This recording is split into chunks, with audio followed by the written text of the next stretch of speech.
Hello කට්ටිය මොකද මේකට නාරයන් SEO කියන එක අද අපි කතා කරන්නේ Windows 11 ගැන රිවිව් එක. රිවිව් එකක් කියන්නේ මොකද්ද කියලා කිව්වොත් උදාහරණයක් විදිහට ගේම් එකක් ගත්තොත් ඒ ගේම් එක මම ප්ලේ කරලා ඒ ගැන මම මගේ දැනුම බෙදා හරින එක. ඉතින් මේ දේ කියන ප්‍රධාන හේතුව ගොඩක් අය මගෙන් අහලා තිබ්බා රිවිව් එකක් කියන්නේ මොකද්ද කියලා. ඒ වගේම මට Windows 11 ගැන ගේන්න සමාජ මාධ්‍ය හැර වෙන කිසි දෙයක් නැහැ. මොකද සමාජ මාධ්‍ය තුල Windows 11 ගැන බොහෝ දෙනෙක් අතර තියෙන වැරදි මතයක්. මේ දේ විශේෂයෙන්ම YouTubers ලත් කරනවා. ඒ හින්දා හරි දේ කියලා දෙන්න තමයි අද මම මේ විදිහට Windows 11 ගැන වීඩියෝ එකක් අරන් ආවේ. මේ ගැන කියන්න තවත් එක් හේතුවක් තමයි මගේ channel එක. මොකද මගේ channel එකේ ඉන්නේ gaming community එකක්. වගේම ගොඩක් ඉන්නේ PC gamersලා. ඒ අයටත් මේ games play කරන්න PC එක වේවා lap එක වේවා OS එකක් අවශ්‍යයි. ජනප්‍රියම සහ ගොඩක් දෙනෙක්ගේ ආකර්ෂණයට ලක් වුණ OS දෙකක් විදිහට Apple සහ අද අපි කතා කරන Windows 11 හඳුන්වන්න පුළුවන්. Windows ඉතිහාසය ගත්තොත් මීට අවුරුදු ගානකට ඇදී යනවා. නමුත් අද අපි එම ඉතිහාසය කතා කරන්නේ නැහැ. වැඩි කතා නැතුව යමු Windows 11 ගැන කතා කරන්න.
මේ වීඩියෝ එකෙන් Windows 11 හොඳ නරක දෙක මම එකට මිශ්‍ර කරලා තමයි කතා කරන්නේ.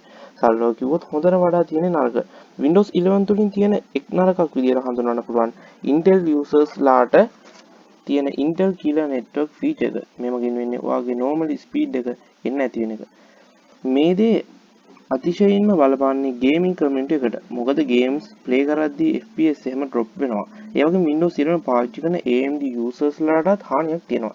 ඒ AMD CPU bug feature එක main වෙන්නේ ඔයා ගේම්ස් ප්ලේ කරනවා නම් 125ක් විතර ස්පීඩ් එක අඩු වෙන එක. ඒ වගේම තවත් දෙයක් තමයි file explore memory leak එක. මේකෙන් වෙන්නේ ඔයා ගේම් එකක් ප්ලේ කරනවා නම් RAM එකේ 125ක් විතර එයා අරන් එයාගේ වැඩ ටික කරගන්න එක. ඒ වගේම මේකෙදි ෆයිල් එකකට රයිට් ක්ලික් කරාම දකින්න ලැබෙන වෙනස් වූ දෙයක්. ඒ වගේම මෙතන තියෙන more option දාලා අපිට සුපුරුදු පරිදි දේ ලබා ගන්න පුළුවන්. Windows 11 කියන්නේ නරක දේවල් විදිහට කියන්න තියෙන්නේ ඔය ටික තමයි. නමුත් තව දේවල් තියෙනවා. audio issues වගේ දේවල්.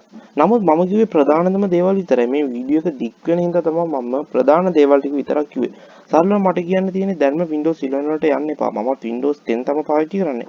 නමුත් වීඩියෝ එක වෙනුවෙන්ම Windows 11 දවස් 2-3ක් පාවිච්චි කරත් මට Windows 10 තරම් සැටිස් නෑ. Windows 11 වලට සාමාන්‍යයෙන් ඔයත් මමත් මාස 5කින් වගේ ගියොත් මට හිතෙනවා හොඳයි කියලා. එතකොට මේ තියෙන අඩුපාඩු Microsoft මගින් හදයි. දැන් උනත් අඩුපාඩු ගොඩක් තියෙන ළඟදී නිකුත් වෙන හින්දා. ඉතින් මේ වීඩියෝ වල කැමති නම් අනිවාර්යෙන් මේ වීඩියෝ ලයික් එකක් දාන්න. ඒ වගේම අපේ මේ වීඩියෝ එක ෂෙයා කරන්න අමතක කරන්න එපා. ඒ වගේම අපේ channel එක subscribe කරලා තියන්න subscribe කරලා නැත්නම් අනික් කට්ටියට අපේ channel එක ෂෙයා කරන්න. ඒ වගේම අපේ channel එක subscribe කරලා bell button එකත් ඔබගෙන තියාගන්න. එතකොට අපි වීඩියෝ එක අලුතෙන් දැම්ම ගමන් ඔයාලට එනවා. ඉතින් thank you එහෙනම් මේ වීඩියෝ බලවට මේක මම හිතනවා ඔයගලන්ට වැදගත් වෙයි කියලා. ඉතින් මගේ channel එක gaming සම්බන්ධ කියන channel එකක් කියනවනේ මේ වගේ දේකුත් දැම්ම ගොඩක් කට්ටිය ඉල්ල තිබ්බ හින්දා ගොඩක් කට්ටිය දන්නේ නැහැ මේක හරියට වීඩියෝ සෙට් වුනේ නැහැ කියලා. එහෙනම් තමයි මේක දැම්මේ. එහෙනම් thank you වීඩියෝ බලට ඔබ සැමට සුබ දවසක්. ජය වේවා. There's something in the air, out of the silence. There's something coming out. I feel it rising.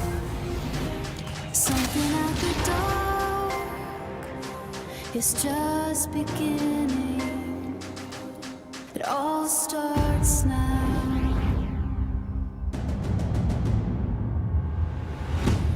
It all starts now.